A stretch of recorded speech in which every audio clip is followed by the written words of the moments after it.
Welcome to this overview of my short course that I'm going to be teaching at Photonics West, Understanding Optical System Specs. As Laura mentioned, I am an optical designer by trade. That's what I do all day long. I teach it and I also do it. I have my own consulting company, and I also teach the material to many students over the last 25 years. So it's lots of fun. I come from industry. So I'm what you call a faculty of practice at the university, but I still do a little bit of research here and there, as Laura mentioned. So I kind of do teaching, research, and then I also do design consulting. And most of what I'm going to talk about today comes from both working with students on their projects, but also industry working on my own consulting projects with different companies. And the goal is trying to figure out what are all the common hidden specification conflicts when I start an optical design project that sometimes you don't see right away. And then you design something and then you go, wait a minute, this isn't going to work. And so I teach this course to try and identify what those conflicts are and how to manage them early so that you kind of keep your project on track, which is the main goal. I've taught this course for a few years now, and I do find that sometimes the title of the course attracts maybe the wrong student. And so what I want to first do is talk about what the course isn't, and then I'll talk about what it is. Sometimes I get students in the course who are looking, they see the word optical system specs, and they're looking for something which is much higher level than what I plan on teaching. And that's like where you're looking at electronics and mechanics and digital controls and that higher level of system specs and how optics intersects all of that. That's not what I'm going to be talking about today. And then interestingly enough, I also get students in the class who are looking really just for optical print specifications and ISO 10110 information. And we have lots of good short courses taught by Dave Akins to cover that. So I'm not doing that. I'm kind of talking about the stuff in between, like the optical design specifications that you use to develop a project that go up into a system level, but also roll down into element prints. So I'm kind of sitting somewhere between those two areas. And so when I first start talking about optical design, like what is it? I'm primarily focused on imaging systems where you have an object and your goal is to find the thing that goes in the black box that forms an image. And so is it a single lens? Is it a 6-element double Gauss system? Is it a wide angle system? And to figure that out, you have to first define the problem, which is starting with this whole idea of creating a spec document. Everything from your conjugates to your aperture, your field, your performance measures, your physical packaging parameters. And I teach a lot of optical design courses where when I take a look at the spec document, I focus on those two specs first, because that really helps the lens designer find the design form. And so if you walk into a lens designer's office, you'll usually see some form of a bubble chart like this, which has increasing aperture and increasing field. And different bubbles lead to different design forms. And that's great for teaching those lens design classes. But this class is different from that in that instead of looking at that spec document and just focusing on some of the key lens design specs, I want to look at it as a whole and find all the different areas, and they're often hidden, and how one spec interacts with another spec, which then interacts with another spec. And the next thing you know, your project doesn't work because somebody just asked you to break physics. And I get asked to do that all the time. So even if I design the lens perfectly, the system's still not going to work because there's inherent things that you just can't change about how all of these things interact. So with that, I've taken and I've developed a course, and it started off as a 4-hour course, but it's now going to be taught for the first time at PW in 2024 as an 8-hour short course, where I now actually add in a workshop at the end. And so what this thing looks like is I start off with a very quick review of geometrical optics, just to make sure everyone's on the same page. And then I dive into these optical design specifications and really define what each one of them is. And so where that comes from is actually working with my students on their lens design projects. I've developed this specification document, which, you know, it's not super pretty to look at, but it has pretty much everything in it you need to cover, I would say, 90 to 95% of the projects my students work on over the last 20 years. They're allowed to pick anything they want to work on, and then we fill out this document. And so one of the things I do in the class is describe what all the lines in the document is, and how they affect things. For example, you know, you start off, you first have to just even define what it is you're trying to do. And that usually starts with the conjugates of the system, like where's the object and where's the image? Is it a finite conjugate system, like a microscope objective, where the object and the image are located at distances that are measurable? Or is it an infinite conjugate system, where you have a sensor over here, but the object is located pretty far away?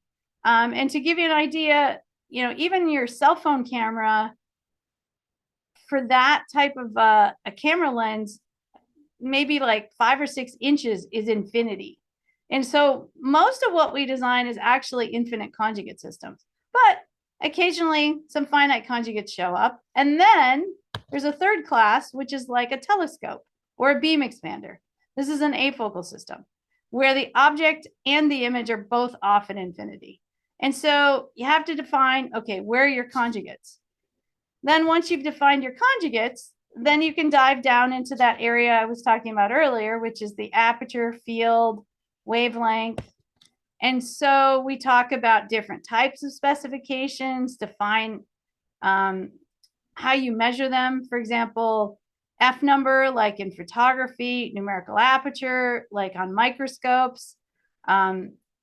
A term that lens designers tend to use a lot, which is entrance pupil diameter. And then develop some equations on how they're all related.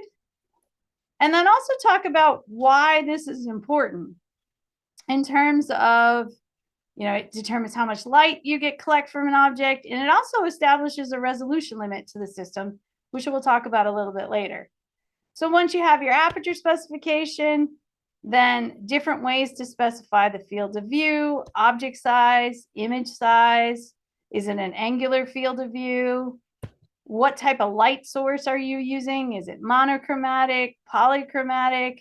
What's your wavelength specification? What's your bandwidth? And talk a little bit more about these specs in depth.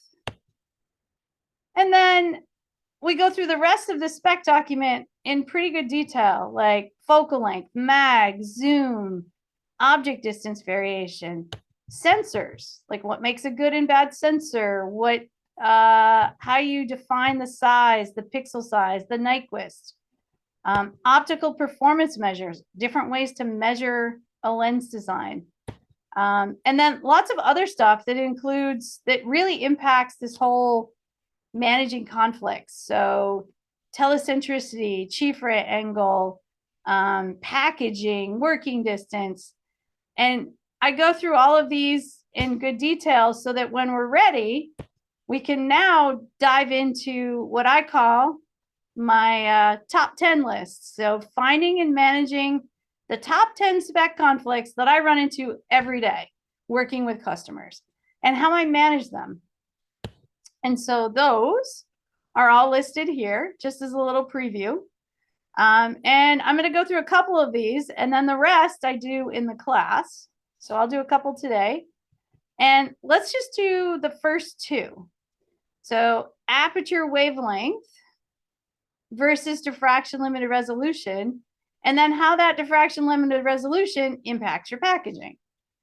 So going out and taking a little foray into physical optics, if we send a plane wave into a circular aperture, it diffracts and causes little spherical waves at the edge of the aperture, which they interfere with each other. Kind of like if you had a flat pond and you drop two pebbles in, when the waves reach each other, they will start to interfere. And if you take this concept of interference and you apply it to lenses, and so if you have a lens with a given focal length, it's not infinitely big and it's typically round. And the diffraction pattern from a finite circular aperture for a lens is called an airy disk. And it looks something like this. There's a bright spot in the middle, and then there's rings that emanate around there. And if you take a slice through it, there's a peak here with a bunch of zeros. And so if you're trying to look at diffraction and what happens with lenses, let's say that you have 2 points in your image field and you want to be able to see them. So if you have 2 of these airy patterns, if they're separated by this distance delta y, and this is the sensor, and you have a lot of pixels, you can easily see this red one versus this blue one. But let's say they're closer together. Now it'd be really hard to tell because these patterns are going to add, and you just kind of get one big blur.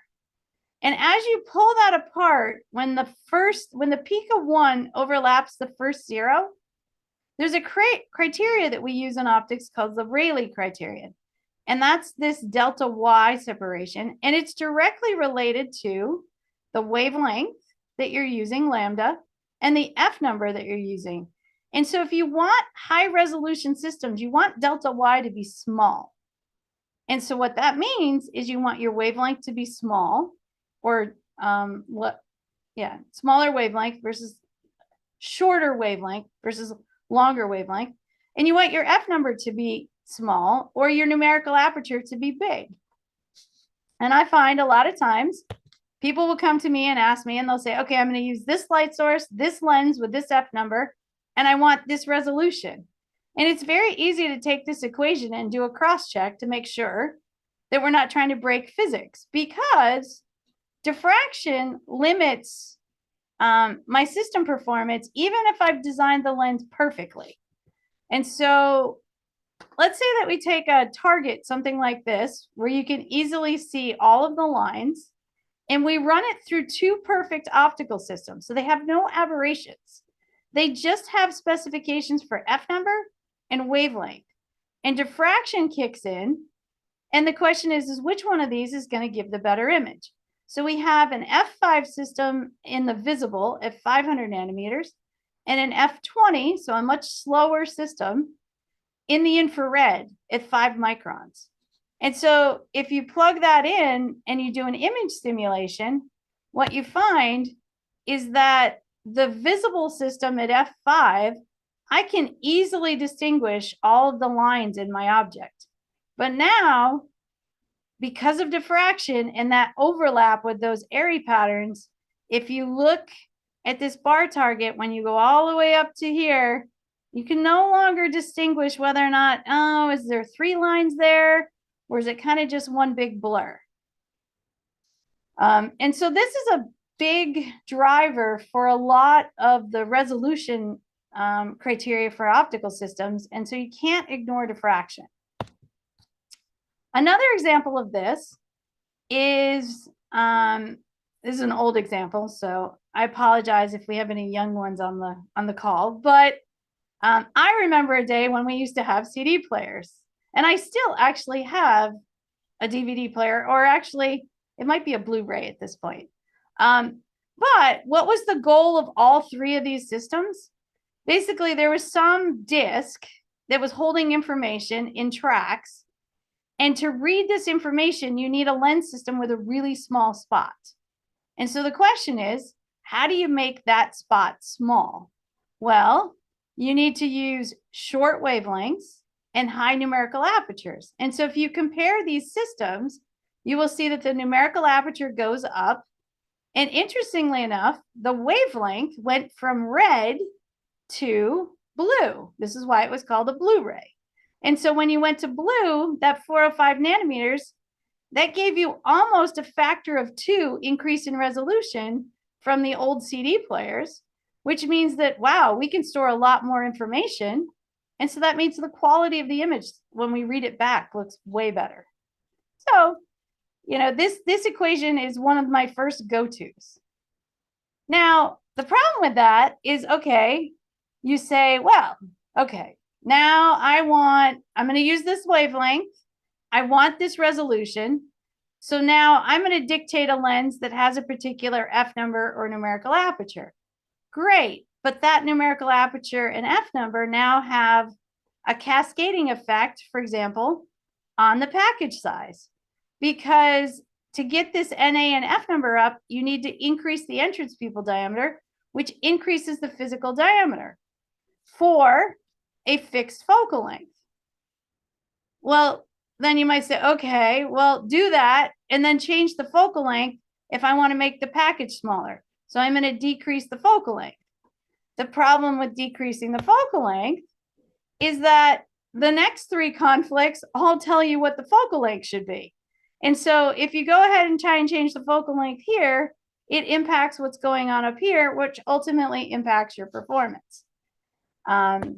For example, one of the equations that I use all the time, and I basically beat it into my students' heads, is for an infinite conjugate system where the object's off at infinity and it kind of subtends some angle theta, there's an equation that governs the size of the image and the field angle and the field of view with respect to the focal length. It's h equals f tan theta. And just to give you an idea, let's see, will this work? I have a mug here on my desk that says h equals f tan theta. And it was given to me one of my students because I say it all day long. Because you can cross-check a lot of your specs with this h equals f tan theta equation. So let's say somebody says, I want a lens with a 30-degree full field of view. Well, the half field of view is 15 degrees. And they give you a sensor size. Maybe it's a full frame sensor. You can very quickly calculate what focal length you need, which then if you go back, will tell you what the size of the package is for a given resolution. The other reason this equation is so useful is that you can estimate the angular resolution of a system given a particular pixel size. So some delta H will lead to some delta theta over here in object space. So I use this equation all the time to cross-check whether or not the optical design is going to work. So then in the class, I go into more of the focal length versus packaging and other constraints. And then I also talk about all the rest of this. Resolution versus depth of focus, depth of field, another big critical conflict that I routinely have people that try and break physics there. I talk about image quality targets. How do you find an appropriate sensor? How do you match it to the lens? Things like that in the class. And then after we go through all of those top 10 spec conflicts, I do a little in-class design example that includes a software demo, usually in both CODE V and Zemax, to show how you might work through an example and turn it into a design. And we do that together. And then in the afternoon of the class, I'm going to turn you guys loose on some workshop problems. And I'm going to hand you an equation sheet of all of the equations that we've talked about during the class so that you have the equations. You can work your way through them. And then I give out a couple of different example problems. For example, here's a machine vision system where I'm giving you real cameras. I'm giving you an object you need to like take images of with a particular depth of field, a light source, the resolution that you need, some constraints on telecentricity. And then what I do with my students is I actually give them a budget where they have to go in and make sure when they're picking catalog lenses and sensors that they stay within budget. And we'll talk about and show you guys how to set up spreadsheets where you can quickly put in different sensors and different input and different requirements and monitor all of the things that I just talked about for conflicts. Like if you want to calculate the F number off of the depth of field, or if off of the diffraction, how does the total track come into play? And look through the spreadsheets. So it's kind of a fun class.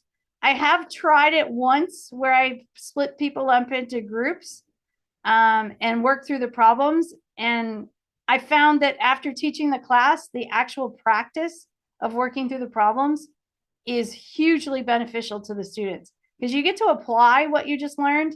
You don't just walk away and then go, oh yeah, what did I do? You get to actually take those equations and try it. So with that, that was just a brief introduction to the class. There's a bunch of recommended references here. And then I just want to give a little plug for U of R. So there's a code down here. If anyone's interested in our graduate program, we recently started a home program so you can get a master's from your house. So you don't necessarily have to come to campus, but if you're really interested in learning optics, you can apply to this program. And I have students that really want to learn lens design in depth. Both of my lens design classes are available over Zoom, so you can spend the whole semester with us. I have somebody from California, somebody from Germany, and somebody from Canada in my class right now. It's awesome. So I love getting people from industry because I find my actual students listen to them more sometimes than they listen to me. So it's always fun. But with that, I will turn it back over to Laura. Thanks so much, Julie. That was a great presentation. Every time I do these, I always say this to the instructors, but it's so cool to see you teaching because we coordinate behind the scenes, and then you're all off teaching your courses, and we don't really get to see you teach. We just see all the nice comments that people leave for you in the evaluations. So this is really cool. We do have a question in the chat, and I do encourage everyone, this is a great opportunity to talk to Julie and ask your questions. So do encourage you to put your questions in the Q&A. So Patrick's question has to do with the criteria for resolution. And I get this question actually a lot from students because they're all like, well, which one should I use? If you look out on the internet, there's probably like 4 or 5 different criteria. And Patrick's is 0.5 lambda over NA versus the one that I was using, which is 0.61 lambda over NA. And it really depends on the situation. My students love it because I'm constantly saying it depends, right? And so they want a hard answer. And the answer is it really depends on what you're doing. I tend to use the Rayleigh criterion just because it's clean. It relates to the diffraction, but there's no reason you couldn't use the full width half max criteria. If you work in lithography like I used to, we sometimes would use like 0.25 lambda over NA. So it really depends on your illumination and what you're doing, what that criteria is. The goal is to get close. You want to be able to get close so you feel like, oh yeah, we're not off by a factor of 2. And then the actual situation, you can do more modeling on resolution to figure out what's going on. Yeah, we do have a question here. It looks like from Jeremy. Yeah, so Jeremy asked if I dive into environment, temperature, pressure. I do talk about it a little bit, Jeremy, but I talk about lots of times I'll throw in cases of things that I've done, and I do include some crazy examples of what I've done for environment and how I've designed them. But I don't dive into that too much more than that. So for example, the example problems don't have anything to do with temperature and pressure. Okay. But I do touch on it a little bit. Thank you. I have a question also here that just came in. You see from Tom Race. Tom, I think there might be some issues with people being able to get their sound on. Tom, do you want to give that a try and see if you can unmute your mic and talk to Julie directly? Julie, I recall you mentioning that you were going to be possibly working on a Zemax version of your Code 5 book that you released with Don O'Shea. Is that still underway? It is underway, and you'll be able to get a copy of it at Photonics West. But yes, we just finished it. It is at the layout people that put all the final touches on it. So it's been submitted, edited, everything is ready to roll, and you'll be able to get a copy at PW. Great. Thanks, Julie. Yeah. And if anybody here is an instructor that's looking to teach the course with it and would like it a little earlier, let me know. We might be able to figure out a way to do that because the electronic version will be done. So thanks, Julie. It looks like we don't have any more questions coming in, but are there any things that within your course that you would say that you've been getting a lot of questions about? Like, what are like some top questions when you're in the classroom that people seem to have issues with, or I don't know, what kind of questions might there be that a lot of people ask? I think a lot of time it goes back to my very first slide there, which is, what is this course? Because optical systems can span like a huge range. And so there's a question in the chat about stray light. Like, there's so much in optics that we could do, including stray light. I'm not doing that. And so I don't do, how does the electronics fold in, or the other level, which is how do you put stuff on an optical print? I'm trying to fit the gap in the middle. And this really is, it's almost a webinar on how to communicate to an optical designer. Like how to talk to an optical designer and get what you really want out of it. And it was developed over years of just doing consultation with people and a lot of the examples from there. So I don't touch on stray light. The interesting thing about me is I've been teaching for 25 years, like Laura said. I have lots of slides on stray light from courses that I teach. So usually Laura probably shouldn't hear this, during any SPIE short course, sometimes we'll take a little sidetrack if somebody has a specific stray light question. Yeah. So, but I don't have anything in it right now specifically for stray light. Cool. Yeah. And like Julie said, she does teach a number of courses for us. She's going to be teaching 3 courses for us at SPIE. She's going to be teaching the optical system design, layout principles and practice. And then the other one is optical system design, aberrations, optimization, and optical design software. So she covers wide range of course topics that you can take at SPIE. We also do have a course that's specific to stray light that will be on the Photonics West program. So if that's something that you just want to focus on, we have that too. We do have another question that popped in. I think you can probably see that one, Julie. Oh, quite a few more coming in here. Yeah. The question from the anonymous attendee. Yeah, and I think that goes back to, it's similar to the question that was asked earlier. So the question is, can you elaborate on the difference between Airy radius or Rayleigh limit and max spatial frequency 1 over lambda F number? The difference is about 1.22 over 2. When you say max spatial frequency, are you talking about line pairs per millimeter kind of thing? I haven't seen that. Unfortunately, I haven't seen that written like that. So I'm not quite clear on what the question is. I don't know if there's any way to clarify that. So the attendee who asked that question, if you wanted to pop a follow-up, But what I do talk about in the class, and maybe this will help answer that, is I go into a lot of information about detectors, Nyquist limit, spatial frequencies, MTFs, and connect that back to this area radius. And like most people think that they need to take and make their area disk fit inside a pixel. And that's the worst thing you could do because it's way over designed. But then they also completely forget about tolerancing. And so they under tolerance, and usually the two errors make a good lens. But I try and teach you the right way to do it, not the wrong way. Thanks, Julie.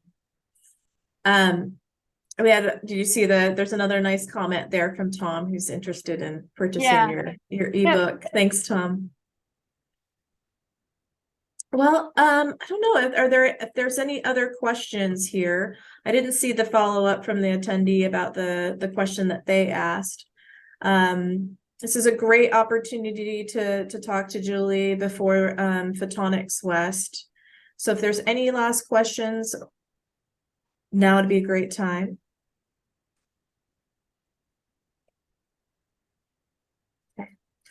Julie, is there anything else you wanted to say about your course? It's really cool that you're going to be adding the workshop and lab element this time, because that, like you said, that's going to be new for PW. And I know that we get a lot of comments from people that would love more hands-on opportunities. So I think it's cool that you've added this year. I don't know if you wanted to talk about that a little bit more. And I mean, you covered it quite a bit in your presentation, but I don't know if you wanted to add a few other things. Yeah, I can talk about that and tie it with, there was another question in the webinar chat. Okay. The question is, are Code 5 and Optic Studio licenses available in the online SBIE course? Do you mean, so do you mean Photonics West course or the online course? The answer is the online course. The answer is no. However, both Code 5 and Optic Studio have agreed to give, what do you call them? Like temporary student licenses that go along with the books that I've published. And so if you buy the book from SBIE, you can, say that you're learning. And they'll give you a 1 to 6 month trial. That's what it is, a trial license, so that you can follow along. Because both books do all of this stuff in the software. So it teaches you the software while it's also teaching you the optical design concepts. And so the goal is you can contact them, say, I bought Julie's book. Can I get a trial license? And if they give you any hard time, let me know. Julie will shake them down. But what I do in the course, to follow up with Laura's question, is I demo both software packages. And so we do an example of all of that and in one software, and then I flip it around and do it in the other software, so you can see how you apply what we talk about in the course. Awesome. Let's see. Oh, we got another question in there. Yeah, from the Brian anonymous wants to attendee. pre-order the book. I don't know how that works, so I'll have to talk to Dara and find out about any pre-orders of things. But I do know that the semester starts often in January, and the book will come out at the end of January. And so if you need to get it earlier, if you're going to teach with it, definitely let me know. Psycat asks, what is the duration of the online course? So the question is which online course?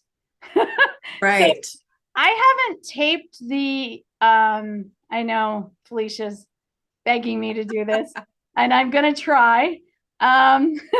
Oh, look, Felicia put the advanced order of the book in the chat. But there's two online courses that I teach that have been recorded. One is a optical systems geometrical optics course that you can take online, and that's broken up into a bunch of modules that I don't know how long it takes to do the course, but it's meant to be an 8-hour course in person, so it should take about the same amount of time. Yeah, Felicia can put that, we can answer that question in the chat too. It is listed, like if you go to the online course, it'll give you kind of an approximate how the length of it, and that includes how long it takes to complete the quizzes, and go through the video and go through all any, you know, kind of resources that you've put in that online course. Yeah. Another follow-up question that's in the chat having to do with what I was just talking about in terms of the ideal ratio of optical blur to pixel pitch. I typically will spread out the optical blur over 4 pixels. Less than that, it's a little bit over designed in terms of the optics. Actually, the as built, I will try and target 4 pixels. The nominal, I might target a little bit better to give room for tolerancing. And that's one of the things that I walk through in that design example is we talk about how do you set the spec for the nominal, how do you do it for as built, and if you come to the class, we can walk through a lot of that, which is, it's kind of a fun exercise.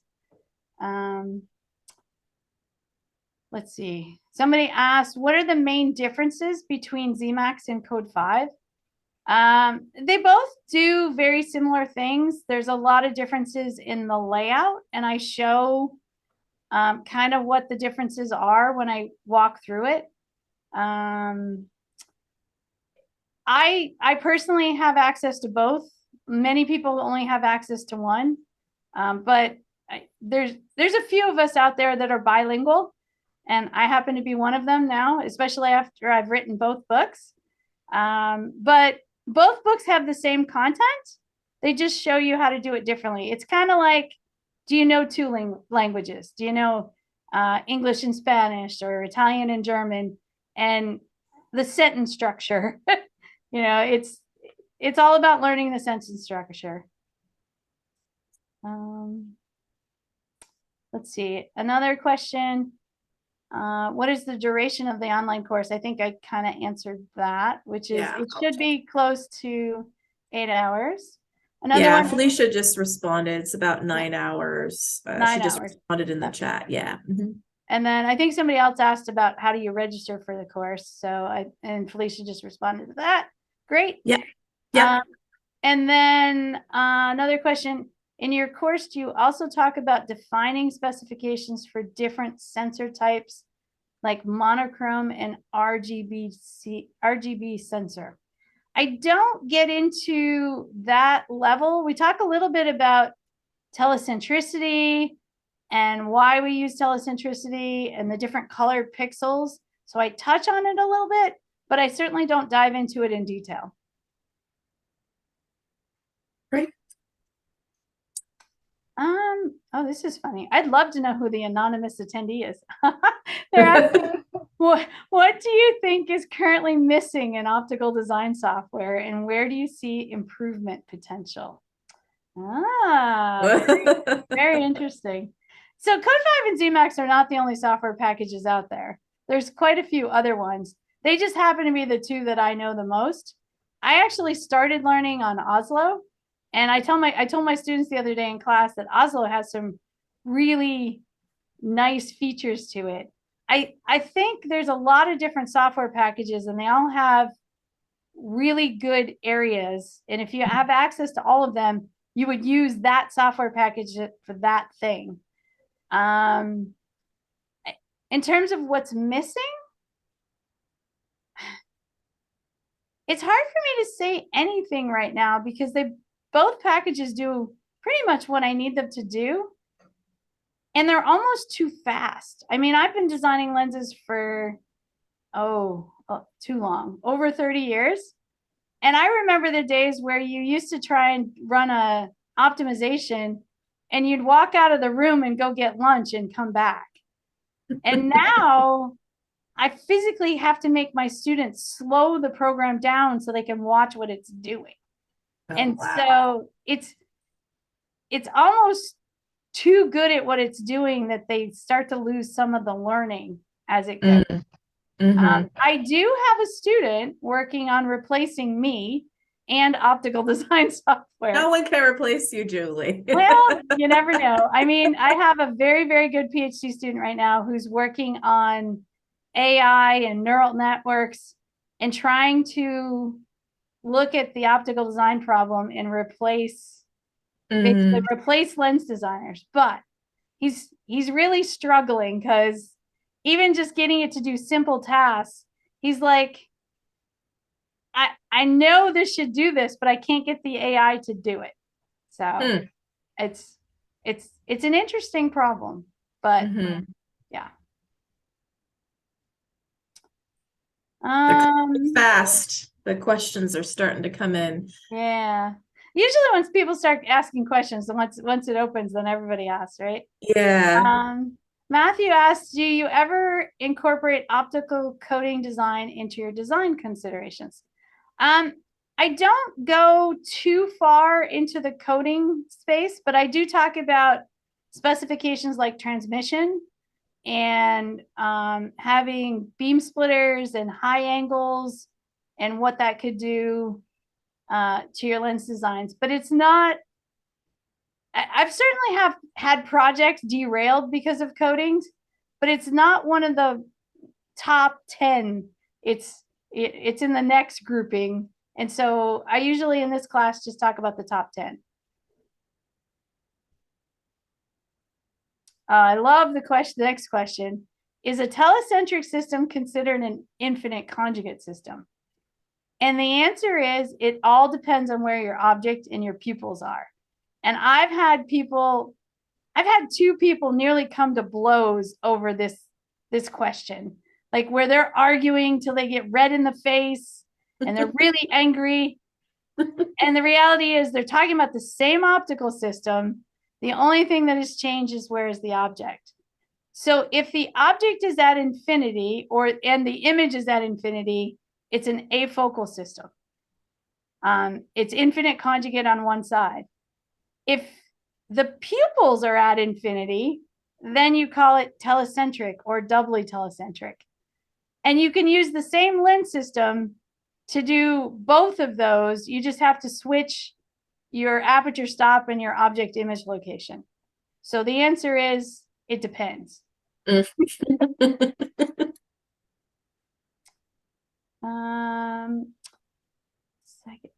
Where can I find more information about the graduate level course? It's actually courses.